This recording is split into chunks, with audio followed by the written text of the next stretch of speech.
नमस्कार मित्रों, आज की वीडियो में हम NSDL स्पीडी ऐप के माध्यम से ई वोटिंग करना सीखेंगे। तो चलिए वीडियो को शुरू करते हैं। ये आप देख सकते हैं हमने अपना ऐप यहाँ पे खोल लिया है। तो आपको यहाँ पे अपना यूज़र आईडी और अपना एमपिन डाल के इसमें लॉगिन कर लेना है। जैसे कि आप देख सकते हैं हम अपने ऐप में सफलतापूर्वक लॉगिन हो चुके हैं। तो आपको यहाँ पे पॉपअप विंडो में दिखाई दे रहा होगा कि हमारी एक ई वोटिंग साइकिल अवेलेबल दिखाई दे रही है। तो आप जैसे ही यहाँ पे येस पे क्लिक करेंगे तो आप यहाँ पे ई वोटिंग वाले पेज पे पहुंच जाएंगे।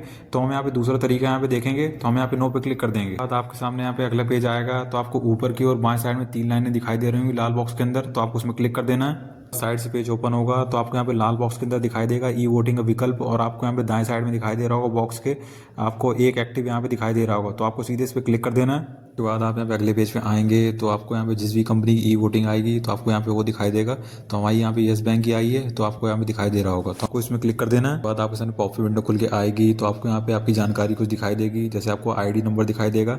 उसके बाद आपको सिक्योरिटी का आई साइन नंबर दिखाई देगा। उसके बाद आप कितनी होल्डिंग यहाँ पे होल्ड कर रहे हैं वो आपको दिखाई देगा।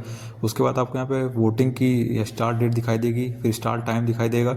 इसके बाद जब वोटिंग आपकी एंड होगी उसकी यहाँ पे डेट दिखाई देगी। उसके बाद वोटिंग का एंड टाइम दिखाई देगा, और उसके बाद आपको सबसे अंत में दिखाई देगा रिजल्ट यहाँ पे डेट। उसके बाद आप क्या करना है कि आपको बाएं साइड में ई वोट का बटन दिखाई दे रहा होगा काले रंग से, तो आपको उसमें क्लिक कर देना है। फिर आप यहाँ पे अगले पेज पे आ जाएंगे तो आपको यहाँ पे दिखाई देगा रेजोल्यूशन 1, 2, 3, 4। तो हमारी कंपनी में जो भी यहाँ पे रेजोल्यूशन मतलब परिवर्तन होने वाले हैं तो उसी के लिए यहाँ पे ई वोटिंग हो रही है। तो आपको उसके फेवर में और अगेंस्ट में यहाँ पे करनी है ई वोटिंग। तो आपको ऊपर बाएं साइड में दिखाई दे रहा होगा मार्क ऑल इन फेवर। अगर आप कंपनी के पक्ष में हैं तो आप मार्क ऑल इन फेवर में करेंगे। अगर आप अगेंस्ट में हैं तो आप दाएं में दिखाई दे रहा होगा मार्क ऑल इन अगेंस्ट, तो आप इसमें क्लिक कर सकते हैं। तो जैसे ही आप यहाँ पे रेजोल्यूशन 1 में आपको दिखाई दे रहा होगा ऑर्डिनरी रेजोल्यूशन, तो आप उसमें क्लिक करेंगे तो आपको पता चल जाएगा कि यहाँ पे कंपनी में क्या बदलाव हो रहा है। तो हम उसमें टैप करेंगे तो आपके सामने पॉपअप विंडो खुल के आएगी। तो आपको रेजोल्यूशन 1 में दिखाई दे रहा होगा कि कंपनी में नया डायरेक्टर यहाँ पे अपॉइंट किया जा रहा है। तो आपको इसी को अप्रूवल देना है यहाँ पे कि आप यहाँ पे इसके फेवर में हैं कि आप यहाँ पे अगेंस्ट में हैं। अगर फेवर में है तो आप फेवर में कर देंगे, अगेंस्ट में है तो आप यहाँ पे अगेंस्ट में यहाँ पे सिलेक्ट कर लेंगे।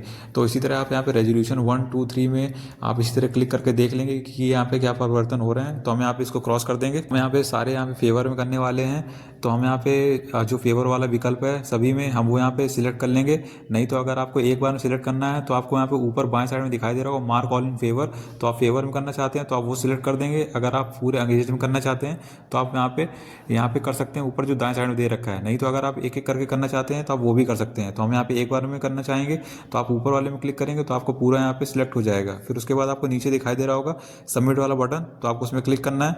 और उसके बाद आपके सामने पॉपअप विंडो खुल के आएगी तो आपको यहाँ पे कंफर्म करने के लिए आएगा, तो आपको उसमें यस कर देना है। फिर आप यहाँ पे अगले पेज पे आएंगे तो आपको ग्रीन टिक दिखाई देगा, और यहाँ पे दिखाई देगा कि आपने सफलतापूर्वक सारे रेजोल्यूशन के लिए यहाँ पे वोट कर दिया है। तो आप क्या करेंगे, आपको क्लोज वाला बटन दिखाई दे रहा होगा तो आप उसमें क्लिक कर देंगे। फिर आप यहाँ पे अगले पेज में आएंगे तो आपको यहाँ पे हरे में दिखाई दे रहा होगा कि आपने फेवर में वोट किया है, और आप यहाँ पे हर जितने भी 4 रेजोल्यूशन है आपको सभी में दिखाई दे रहा होगा।